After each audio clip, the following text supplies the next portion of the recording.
Hey Sharon, what on earth did you just do? Is that how your mother raised you? To be such an uneducated and unruly child? How dare you throw away the entire dinner while your husband's family was eating?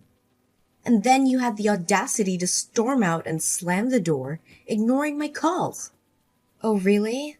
So what's the big deal? I went to the market alone, cooked, and prepared that entire dinner. Do you and your daughter not have any helping hands? If I don't like it, I just throw it away. And if you're not satisfied, then next time go ahead and cook for yourself.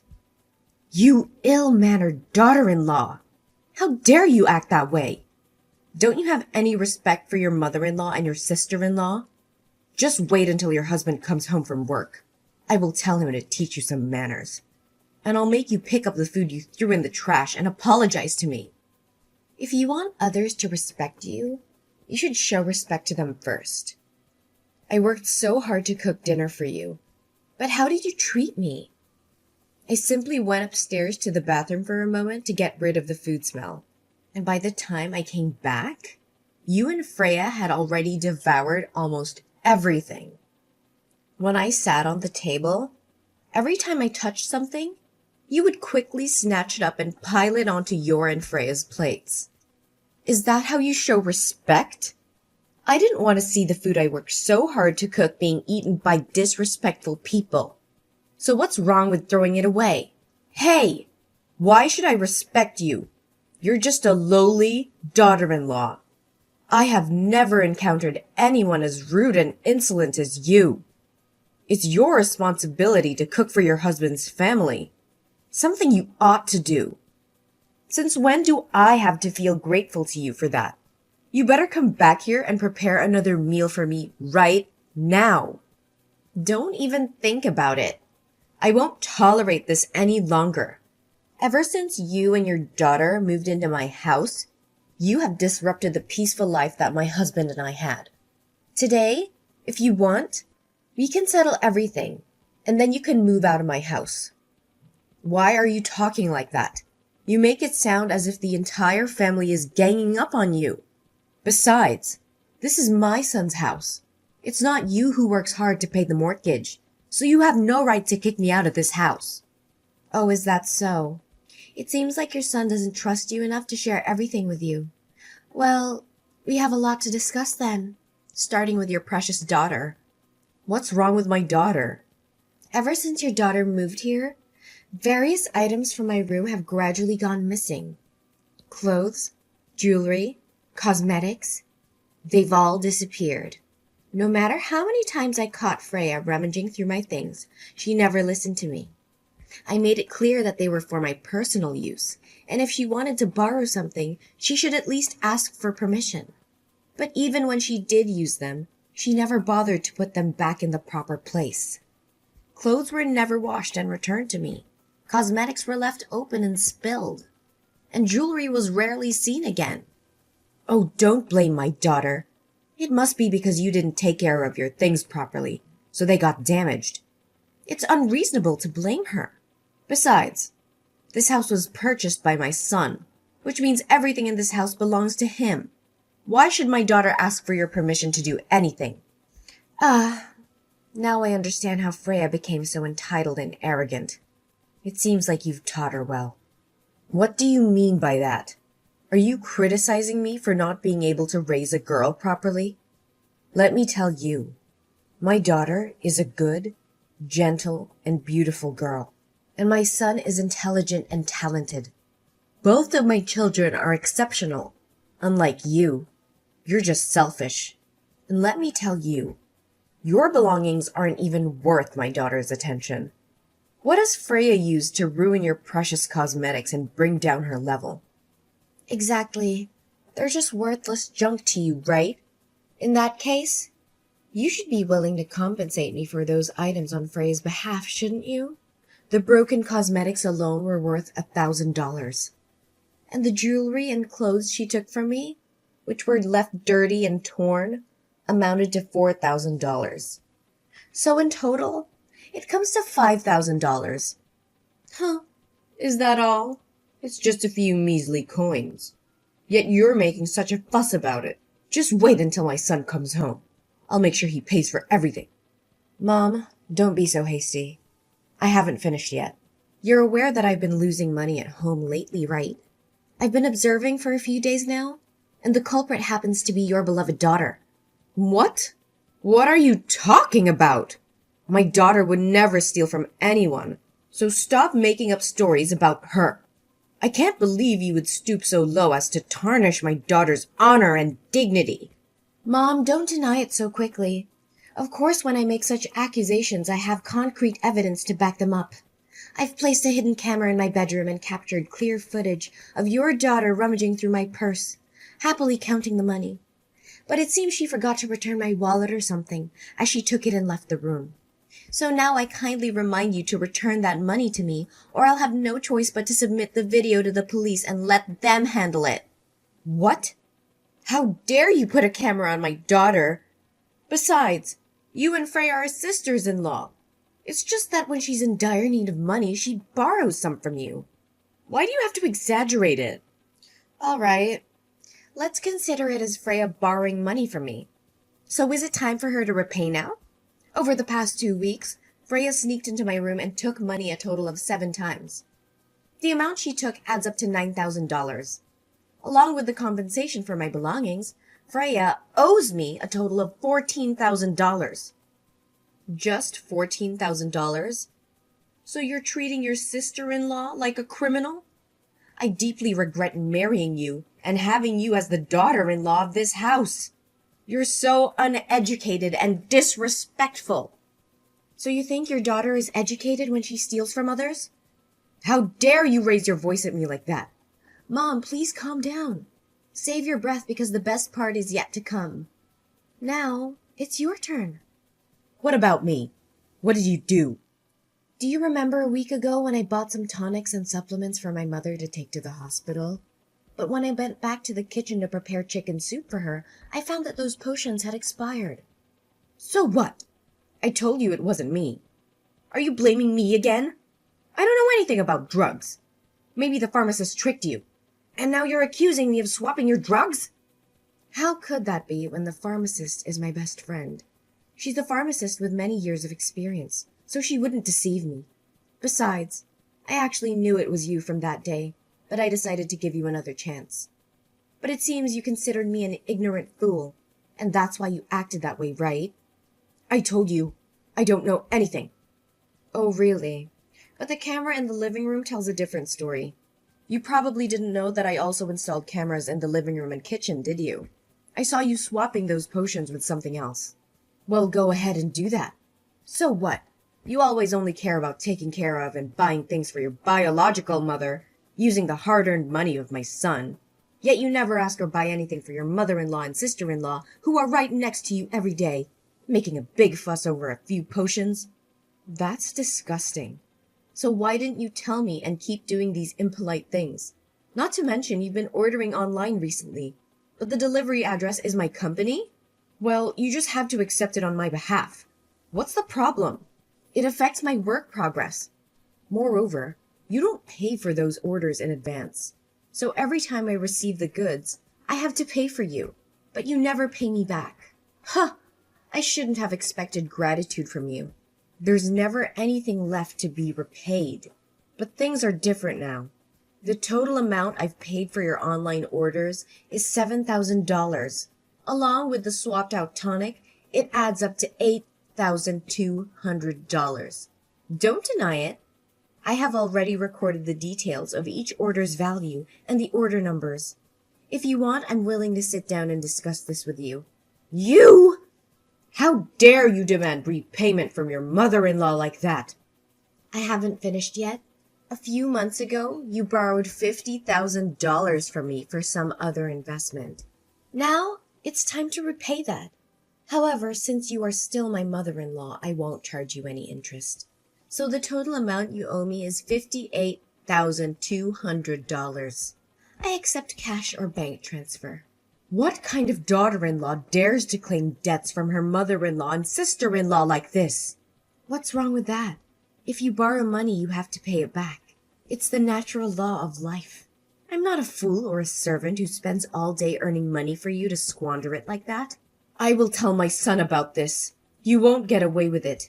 I'll call him right now.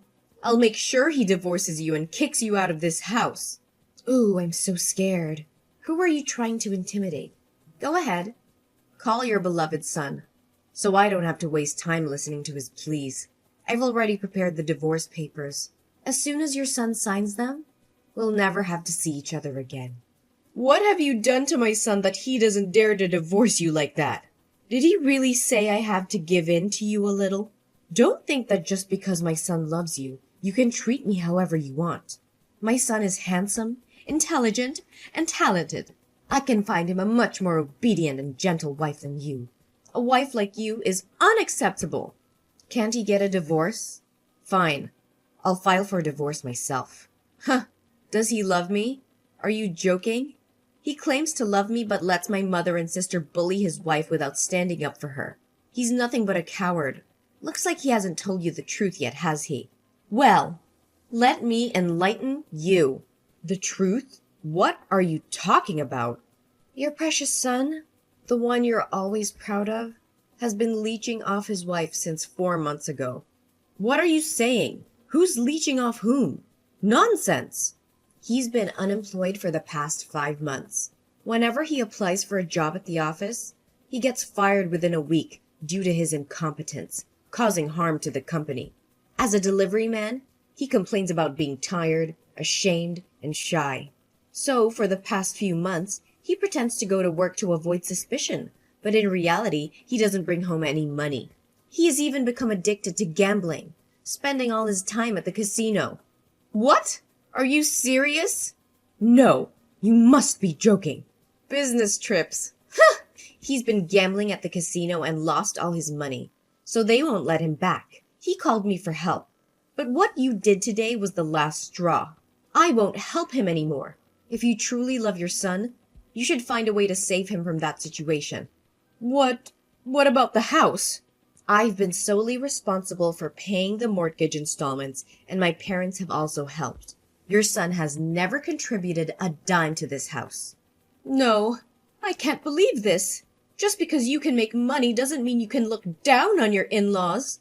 I've had enough of your lies and disrespect. From this moment on, you and your son are no longer welcome in this house. Pack your belongings and leave immediately. How can you do this? This is our family home. You can't just kick us out like this. We have rights. Rights? Let me tell you of something. This house was purchased by my hard-earned money and the support of my parents. You and your son have contributed nothing but trouble. I have tolerated your behavior for far too long. But no more. We have nowhere else to go. That's not my concern. You should have thought about that before betraying my trust and taking advantage of me. Find a place to stay or rely on your husband's supposed talents to support you. I'm done being taken advantage of. You'll regret this, Sharon. Mark my words. I highly doubt that. Goodbye, Judy. Your presence is no longer welcome in my life or in this house.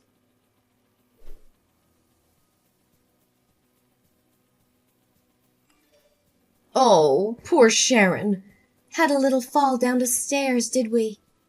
Maybe you'll finally understand what it feels like to suffer. And guess what? You won't be getting any sympathy from me. In fact, I hope you suffer even more.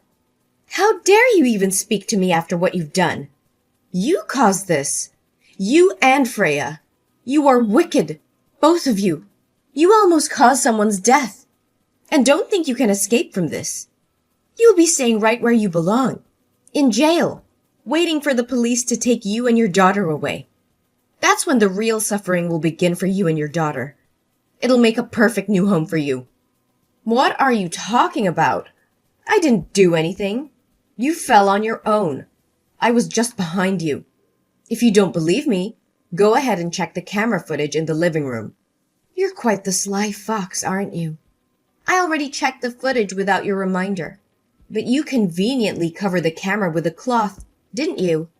If you didn't have any intention of harming me, then why were you and Freya still lingering around my house even after I told you to leave before I arrived? Oh, come on.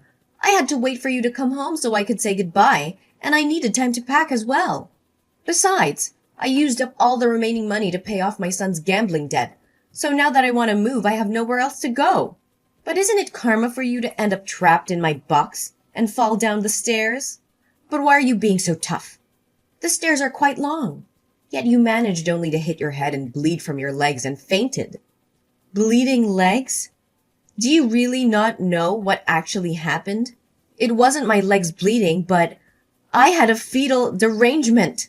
You put your own grandchild in danger with your own hands. Grandchild? What grandchild? What on earth are you talking about?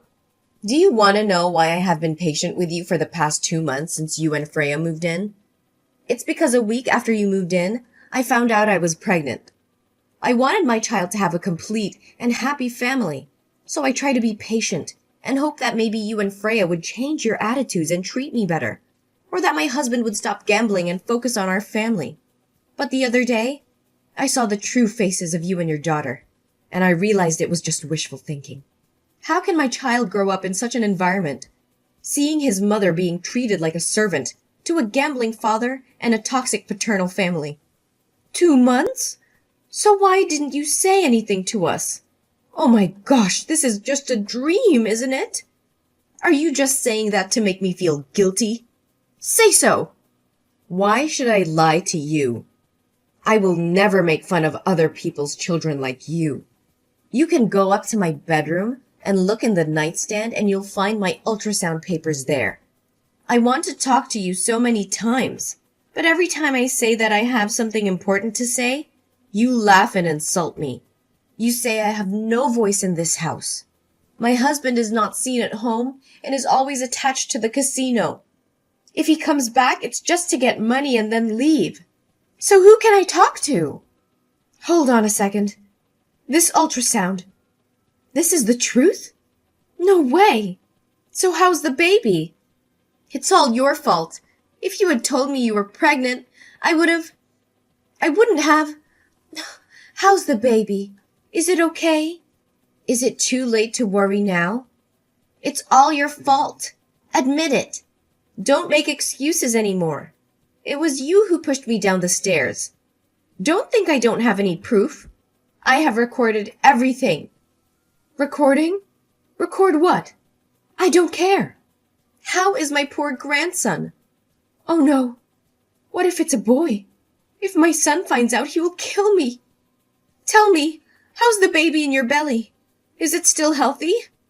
When I got home and still saw you and Freya there, I had a bad feeling.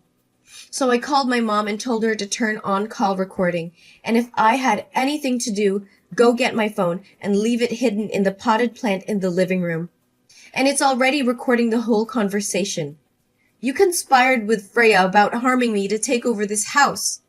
Because if I die, the house will belong to your son, right? That's right. That's what I do. Is that an answer that pleases you? Now, don't be so verbose, but tell me about my grandson's condition. Well, there is no more grandson. What? Oh my God! No way! I killed my own grandson? How could that be possible? That's right. You killed your own grandson yourself. From now on, the baby will be only mine. Only me. No longer related to your family. What do you mean? That means the baby is still in your belly, right? Yes, the baby is still in my belly. But don't think for a second that you have any claim to this child. You've proven yourself to be a danger. Not just to me, but to your own flesh and blood. I didn't mean for any of this to happen. I never wanted to harm my own grandchild. It was just a terrible accident. No, that's just a prank. A prank? Is that what you think this is? You call the potential loss of an innocent life a prank? You're delusional, Judy. This is far beyond a mere prank. Your actions were calculated, malicious, and showed complete disregard for the life growing inside me. Sharon, please believe me. I never intended for any harm to come to the baby. Save those words for the court. I have already reported you to the police for intentional harm and endangerment. Your admission just now is solid evidence against you. I won't allow you to continue hurting me or my child. What? That's impossible. You can't accuse your own mother-in-law like this. I said it was just a harmless joke. Is there something you don't understand? If I go to jail, what will happen to my 2 children? Don't worry. You won't be going to jail alone. I have also provided the police with evidence of Freya entering my room, stealing money, and vandalizing my belongings. Both of you will have each other's company. No, this can't be happening. Why are you doing this to your sister-in-law? Didn't you promise to let it go? I never promised to forgive her.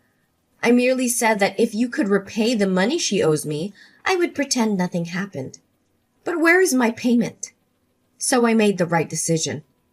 Just wait. I'll talk to your husband, and he won't let you sue me. I am his mother. He has to support me. Oh, please stop with your wild dreams. Your son can't even help himself.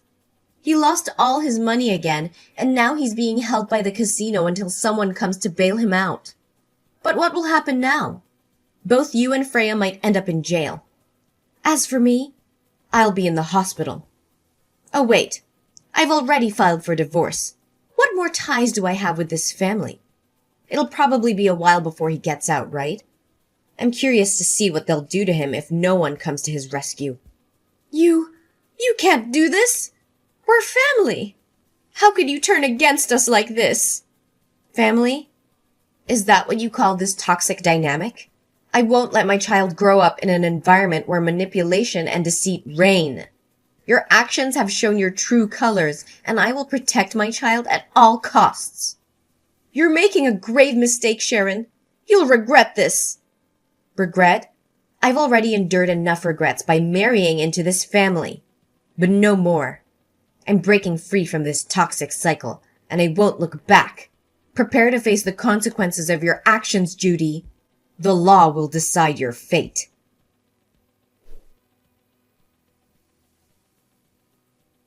In the days that followed, the evidence against Judy and Freya grew stronger, painting a disturbing picture of their sinister intentions and the depth of their depravity. As the truth unravels, the weight of their crimes becomes undeniable. Judy and Freya were not only found guilty of willful harm, theft, and destruction of property, but also of premeditated endangering the lives of others. The court showed no mercy, as the damage they had caused was irreparable. Judy was sentenced to 5 years in prison, while Freya was sentenced to 3 years in prison. My ex-husband, trapped in a spiral of addiction and recklessness, had to face the full consequences of his choices.